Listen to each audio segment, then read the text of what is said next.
तुम देखना शीतला माता की पूजन करने लोग जाते ना, शीतला सप्तमी शीतला अष्टमी पे, बस का जो पूजन का विधान है उस विधान में कोई गर्म चीज की महत्वता नहीं है क्या? कोई गर्म चीज की महत्वता?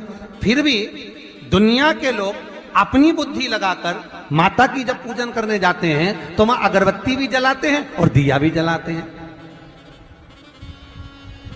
अब एक तरफ तो तुम माता को ठंडा पानी का भोग लगा रही हो, एक तरफ तो ठंडा भोजन चढ़ा रही हो, एक तरफ तो ठंडा का प्रयास कर रही हो, और ऊपर से माता को तुम दिया लगाकर अगरबत्ती लगाकर तुम माता को सम्मुख में गर्म तत्व को प्रदान कर रही हो, और फिर आकर कहती हो कि मेरा बच्चा क्यों बीमार पड़ता है, मेरे पति को आगे बार बार ये कष्ट क्यों आता है, घर में लोग चिड़चिड़े क्यों हो जाते हैं, घर में लोग क्लेश क्यों करते हैं, आखिर कारण क्या है? तो कारण तो तुम खुद हो कि जो चीज लिखी है वो ना करते हुए दुनिया जो कर रही है तुम वो करना चाहते हो। तुम भगवान की पूजन उस विधान से नहीं करना चाहते जो विधान शास्त्र में।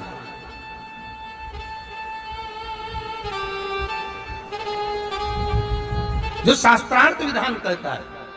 महाराज शीतला माता की पूजन में कहीं ऐसा लिखा है कि तुम दिया लगाना, अगरबत्ती लगाना, शीतला माता की पूजन में लिखा है 1 लोटा पानी लेना, उस जल में पुष्प आदि लेकर माता को ठंडा भोजन का सुंदर भाव से माता का स्नान कराकर पूजन करना, अर्चना करना, कुंकू चावल रोली मोली जो चढ़ा सकते हो, चुनरी वस्त्र आदि जो चढ़ाना हो चढ़ाओ, पर यह नहीं लिखा कि तुम दिया भी लगाना कि अगरबत्ती भी लगाना, क्योंकि गर्म तत्व मत चाहिए माता। और अगर तुम दिया लगा भी रहे हो, मान लो दिया अगर तुम लगा भी रहे हो तो उसके सम्मुख ना लगे, उससे दूर, बहुत दूर करना चाहते जो विधान शास्त्रों में।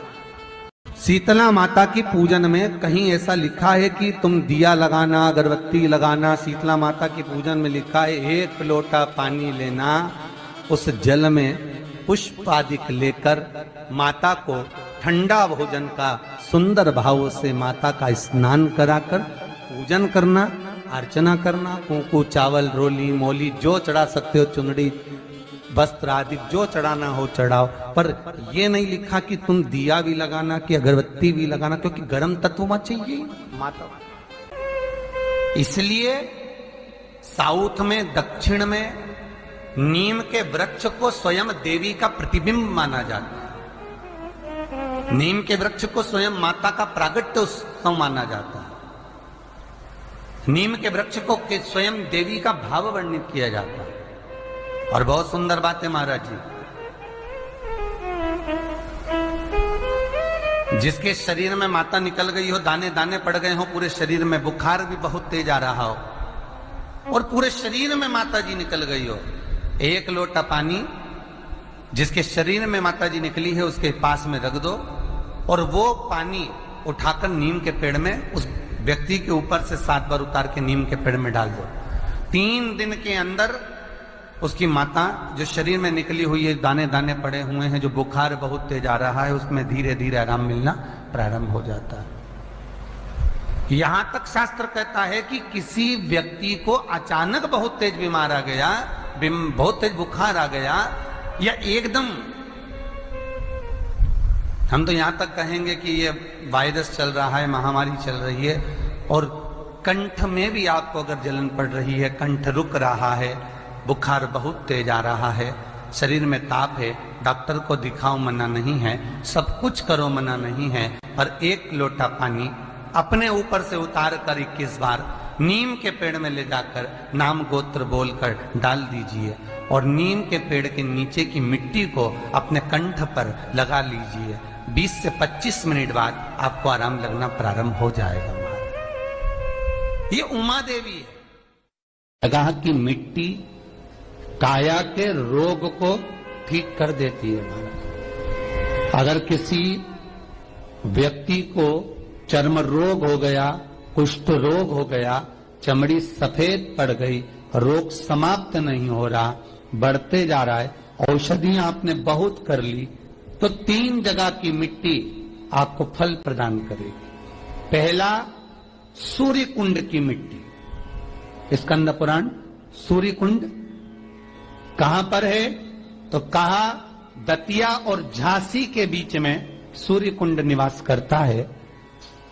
उस सूर्य कुंड की मिट्टी को लाकर जिस व्यक्ति को कुष्ठ रोग हो गया हो, शरीर की चमड़ी सफेद पड़ गई हो, स्कंद पुराण कहती है सूर्य कुंड की मृदा लगा लेने से 5 से 7 दिन में रोग समाप्त होने लगता है महाराज। पर सूर्य को सर्वाधिक प्रियता क्या?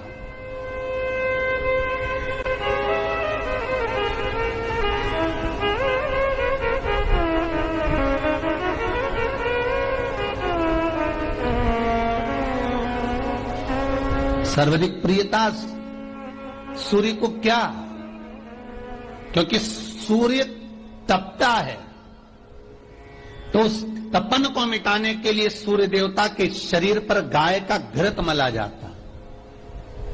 जैसे शनि को तेल लगाया जाता है, सूर्य को घृत मला जाता है। इसलिए सूर्य कुंड का एक नियम है कि सूर्य कुंड पर से अगर हम मिट्टी लेकर आते हैं, शरीर पर लगाने के बाद जब शरीर का चर्म रोग समाप्त हो जाए, सफेद चमड़ी अपने वापिस रंग में आ जाए, तब आप जितनी कामना कर आते हैं उतना घी उस सूर्य कुंड के पास में डालना पड़ता है। 1 किलो, 2 किलो, आधा किलो, 250 ग्राम, 25 ग्राम, 50 ग्राम, जो आपने कामना करी है उतना चढ़ाना पड़ता। पर वो घी गाय का होना चाहिए, और उस घी का प्रयोग कोई नहीं कर सकता। इसलिए आज भी स्कंद पुराण में तो केवल सूर्य कुंड का वर्णन है, घृत का वर्णन है, पर स्थान आज भी झांसी और दतिया के बीच में जो सूर्य कुंड विराजमान है, आज भी वहां पर कुंड के पास में एक घी का कुआं है जिसमें घी डाला जाता है, पर उस घी का प्रयोग कोई दुनिया का व्यक्ति नहीं कर सकता। जो करता है वो शरीर में फपोले पड़ जाते हैं और बाद में सड़कर मर जाता है।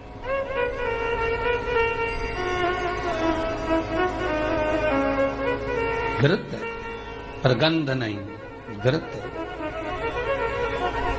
3 जगह की मृदा जीव को सुख का अनुभव कराती है। पहला सूर्य कुंड महाराज, दूसरा वर्णन करा है जिस स्थान पर गौ माता को बांधा गया हो और गाय अपने बछड़े को, बछिया को जन्म देती हो, उस स्थान पर उसकी मिट्टी, उसकी मृदा, उस जगह की रज, जब मकान का मुहूर्त होता है, दुकान खोली जाती है, दुकान बनाई जाती है, दुकान में कोई अग्नि का प्रवेश हो, उससे पहले जहां पर गाय ने अपने बछड़े को जन्म दिया हो, बच्चे को जन्म दिया हो, उस स्थान की मिट्टी उस भूमि पर लेपन कर दी जाए तो जिंदगी में कभी संपदा की कमी नहीं हो सकती महाराज। ये दूसरी मृदा स्कंद पुराण वर्णन करती है, धेनु मानस वर्णन करती दूसरी।